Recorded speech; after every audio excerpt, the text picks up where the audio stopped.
Bonjour mes chers enfants, j'espère que vous allez bien. Alors aujourd'hui, on aura une nouvelle leçon concernant la multiplication avec retenue.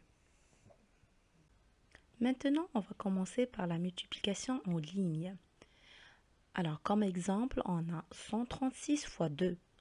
Pour faire cette opération en ligne, je vais faire la décomposition du nombre 136. Alors on a combien dans les centaines ici? C'est 100 fois 2 plus, passons aux dizaines, c'est 30 fois 2 et les unités c'est 6 fois 2. Maintenant on va les multiplier. Alors on a 100 fois 2, je vais écrire le chiffre 2 et je vais ajouter double 0. Plus 2 fois 30, alors je vais multiplier 2 par 3, c'est 6 et je vais ajouter le 0. Alors c'est 60. Plus 6 fois 2, c'est 12. Maintenant, on va passer à l'addition. Commençons par les unités. On a 2 plus 0, c'est 2. Et dans les dizaines, on a 1 plus 6, c'est 7. Et les centaines, c'est 2.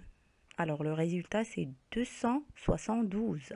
Maintenant, on va apprendre à faire une multiplication en colonne avec retenue. Par exemple, 123 fois 4. Pour trouver le résultat de cette multiplication, nous allons apprendre à la poser. Pour commencer, nous allons écrire 123 fois 4. Alors, il faut écrire 4 sous 3 dans la colonne des unités. Comme vous le savez, on commence toujours par les unités. On a 4 fois 3, ça donne 12. Alors 12 est une dizaine et 2 unités. En multipliant les unités ensemble, nous avons obtenu une nouvelle dizaine. Donc les 2 unités du 12 vont se déplacer sous la colonne des unités. Et la dizaine, on va la retenir à droite. Nous pouvons maintenant passer aux dizaines. Nous avons 4 fois 2, c'est 8, plus la retenue, c'est 9. Il ne faut surtout pas oublier de la barrer. Pour finir, nous passons aux centaines. Nous avons 4 fois 1, c'est 4. Nous pouvons écrire 4 dans la colonne des centaines.